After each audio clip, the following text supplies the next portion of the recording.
नमस्कार दोस्तों, crack future exam के यूट्यूब चैनल पर मैं परमिंदर पाल एक बार पुनः आप सभी लोगों का हार्दिक स्वागत करता हूं। मैं उम्मीद करता हूं कि आप लोग बढ़िया से होंगे, आप लोगों का स्वास्थ्य बढ़िया होगा और अपनी पढ़ाई बेहतर तरीके से कर रहे होंगे। मैं आज आप लोगों के बीच में सामान्य अध्ययन का टेस्ट नंबर 18 लेकर के आया हूँ, जिसमें 20 महत्वपूर्ण MCQ हैं और हम उसे सॉल्व करेंगे, जो हर एग्जाम के दृष्टिकोण से बहुत ही महत्वपूर्ण है। चलिए शुरुआत करते हैं। प्रश्न नंबर पहला है, निम्न में से कौन सा जोड़ा गलत है? पोर्ट रेडियम, ये एक यूरेनियम की खान है। बी है येलो नाइफ, एक सोने की खान है। और ड्रेटाइट, ये मोटर कार, यहाँ पर मोटर कार के लिए जाना जाता है। और शिकागो, ये मिशिगन है इसके सामने। इसमें से जो जोड़ा गलत है वो जोड़ा है ऑप्शन नंबर डी, शिकागो।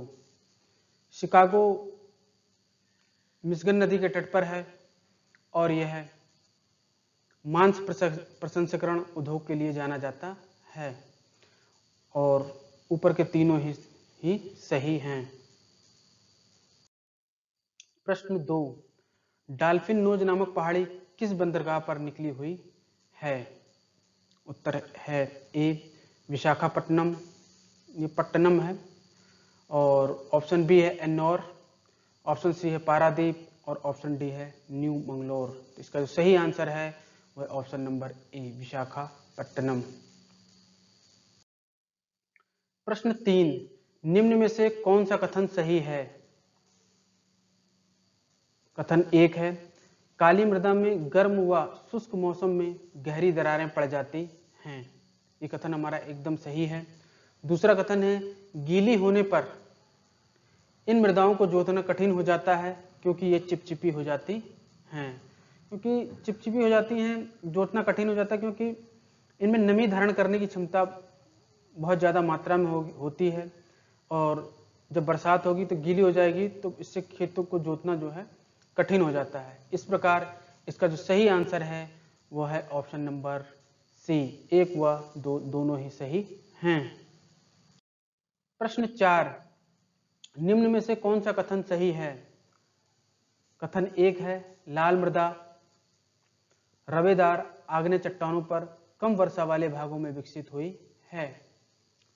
दूसरा कथन है, इन मृदाओं का लाल रंग रवेदार आग्नेय और रूपांतरित चट्टानों में लौह धातु के प्रसार के कारण होता है।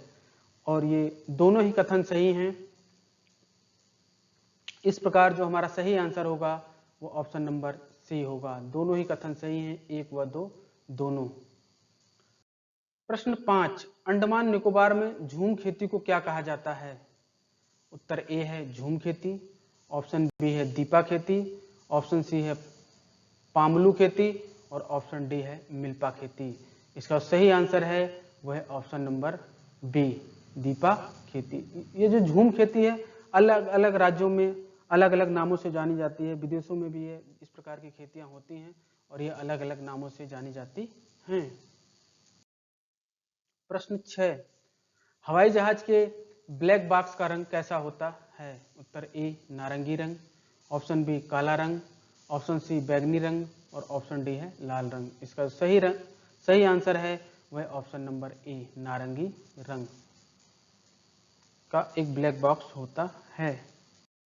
प्रश्न 7, किस सिद्धांत पर जेट इंजन कार्य करता है? किस सिद्धांत पर जेट इंजन कार्य करता है?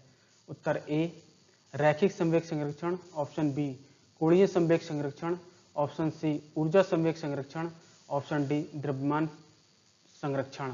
इसका सही आंसर है वह ऑप्शन नंबर ए, रैखिक संवेग संरक्षण। प्रश्न 9, निम्न में कौन सा जोड़ा गलत है? लेजर का आविष्कार थियोडर मैमन के द्वारा किया गया था। डायनामाइट का आविष्कार अल्फ्रेड नोबल के द्वारा किया गया था और अल्फ्रेड नोबल की याद में ही प्रतिवर्ष नोबल पुरस्कार दिए जाते हैं। सी है, पेनिसिलिन की खोज अलेक्जेंडर फ्लेमिंग के द्वारा की गई थी। ए, बी, सी तीनों ही सही हैं और फाउंटेन पेन। फाउंटेन पेन के आविष्कारक जो हैं वो वाटरमैन थे, ना कि पार्कर। इस प्रकार जो जोड़ा गलत है वह ऑप्शन नंबर डी। प्रश्न 10, मधुमक्खियों की भाषा पहचानने के लिए किसे नोबेल पुरस्कार दिया गया था? उत्तर ए है H G Khurana, option B है K V Frisch, option C है जूलियन मैग और ऑप्शन डी है डोरोथी मैन। इसका सही आंसर है वह option number B, K V Frisch.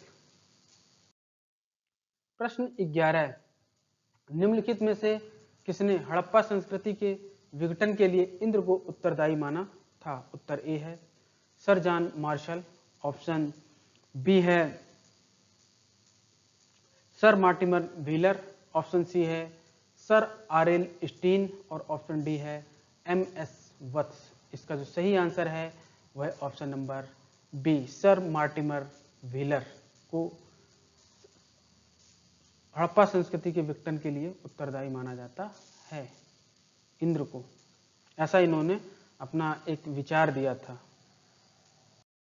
प्रश्न 12 है, निम्न में कौन सा जोड़ा गलत है? उत्तर ए है हड़प्पा से समाधान R37 प्राप्त हुआ है। लोथल यह गुजरात में है और यहाँ से गोदीवाड़ा प्राप्त हुआ है। ऑप्शन सी है कालीबंगा, कालीबंगा राजस्थान में है और यहाँ से जूता खेत प्राप्त हुआ है। और ऑप्शन डी है मोहनजोदड़ो कब्रिस्तान। यह कथन जोड़ा जो है गलत है, क्योंकि मोहनजोदड़ो से 21 नरकंकाल तो प्राप्त होते हैं, परंतु कब्रिस्तान का कोई साक्ष्य प्राप्त नहीं होता। वर्तमान में हड़प्पा और मोहनजोदड़ो दोनों स्थल पाकिस्तान में अवस्थित हैं। प्रश्न 13, सिंधु सभ्यता के मापक किस गुणज भार के हैं? ये बहुत महत्वपूर्ण क्वेश्चन है और इस प्रकार के क्वेश्चन जो है सिंधु घाटी सभ्यता से अगर कभी भी उठाए जाते हैं तो इसी प्रकार के से क्वेश्चन उठाए जाते हैं। उत्तर ए है 14 गुणज भार, ऑप्शन बी है 10 गुणज भार, ऑप्शन सी है 16 गुणज भार और ऑप्शन डी है 8 गुणज भार। इसका जो सही आंसर है वह ऑप्शन नंबर सी, 16 गुणज भार में वहाँ के जो मापक थे वो 16 के गुणज में थे। ऑप्शन सी सही है। प्रश्न 14, मैत्रेयी संहिता का संबंध निम्न में से किससे है? उत्तर ए ऋग्वेद से, ऑप्शन बी सामवेद से, ऑप्शन बी सामवेद से, ऑप्शन सी यजुर्वेद से और ऑप्शन डी है अथर्ववेद से। इसका जो सही आंसर है वो है यजुर्वेद, ऑप्शन सी। और यजुर्वेद यज्ञ से संबंधित है। प्रश्न 15, निम्न में से सूरा की आहुति का संबंध किससे है? उत्तर ए अश्वमेध यज्ञ, ऑप्शन बी राजसूय यज्ञ, ऑप्शन सी वाजपेयी यज्ञ और ऑप्शन डी है श्रोत्रामणि यज्ञ। इसका जो सही आंसर है वह ऑप्शन नंबर डी, श्रोत्रामणि यज्ञ। प्रश्न 16, अशोक के किस अभिलेख में 5 यवन शासकों का उल्लेख मिलता है? उत्तर ए 9वां शिलालेख, ऑप्शन बी है 10वां शिलालेख, ऑप्शन सी है 11वां शिलालेख और ऑप्शन डी है 13वां शिलालेख। तो अशोक के जो 5 यवन शासकों का उल्लेख जो है वो 13वें शिलालेख में मिलता है। ऑप्शन डी सही है। प्रश्न 17, निम्न में से कौन भारत के राष्ट्रपति के निर्वाचन हेतु निर्वाचक गण में सम्मिलित नहीं है? उत्तर ए लोकसभा के निर्वाचित सदस्य ये शामिल होते हैं, ऑप्शन बी राज्यसभा के निर्वाचित सदस्य ये भी शामिल होते हैं, राज्यों की विधानसभाओं के निर्वाचित सदस्य ये भी शामिल होते हैं और दिल्ली और पांडिचेरी की जो विधानसभाएं हैं उसके भी सदस्य शामिल होते हैं। ये मैं अलग से आपको बता दे रहा हूँ, ऐसा याद रखना है आप लोगों को। और ऑप्शन डी है राज्यों की विधानसभा के निर्वाचित सदस्य, ऑप्शन डी है राज्यों की विधान परिषदों के निर्वाचित सदस्य। ये गलत है, विधान परिषदों के निर्वाचित सदस्य ये निर्वाचक गण में शामिल नहीं होते हैं। ऑप्शन डी गलत है।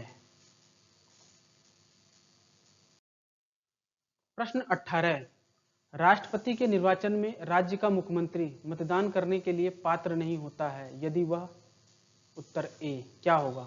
वह स्वयं प्रत्याशी होता है, ऑप्शन बी राज्य विधानमंडल में उच्च सदन का सदस्य हो, ऑप्शन सी है उसे राज्य विधानमंडल के निचले सदन में अपना बहुमत सिद्ध करना शेष है। और ऑप्शन डी है वह राज्य विधानमंडल में निम्न सदन का सदस्य है। इसका जो सही आंसर है वो है ऑप्शन नंबर सी, उसे राज्य विधानमंडल के निचले सदन में अपना बहुमत सिद्ध करना शेष है। Option C. निचला विधानमंडल जैसे कि लोकसभा है और राज्यसभा है, लोकसभा निम्न सदन, राज्यसभा उच्च सदन, वैसे ही यहां पर विधानसभा निम्न सदन है और विधान परिषद उच्च सदन है। निम्न सदन जो है वो विधानसभा है। अगर किसी व्यक्ति को जो कि विधानसभा का सदस्य नहीं है मुख्यमंत्री बनाया जाता है तो उसे 6 महीने के अंदर चुनाव जीतना आवश्यक होता है। जब वह विधानसभा का निर्वाचित सदस्य ही नहीं है तो वह राष्ट्रपति के निर्वाचन में अपना वोट कैसे दे सकता है। इस प्रकार इसका जो सही आंसर है वो है ऑप्शन नंबर सी। प्रश्न 20, भारत के राष्ट्रपति के महाभियोग की प्रक्रिया कैसी है। उत्तर ए कार्यपालिका प्रक्रिया, ऑप्शन बी न्यायिक प्रक्रिया, ऑप्शन सी विधायी प्रक्रिया और ऑप्शन डी है अर्ध न्यायिक प्रक्रिया। इसका जो सही आंसर है वह ऑप्शन नंबर डी अर्ध न्यायिक प्रक्रिया है। प्रश्न 20, निम्न में से कौन सा अनुच्छेद राष्ट्रपति के लिए पुनः निर्वाचन की योग्यता निर्धारित करता है। उत्तर ए अनुच्छेद 52, ऑप्शन बी अनुच्छेद 53, ऑप्शन सी अनुच्छेद 55 और ऑप्शन डी है अनुच्छेद 57। इसका जो सही आंसर है वह ऑप्शन नंबर डी अनुच्छेद 57।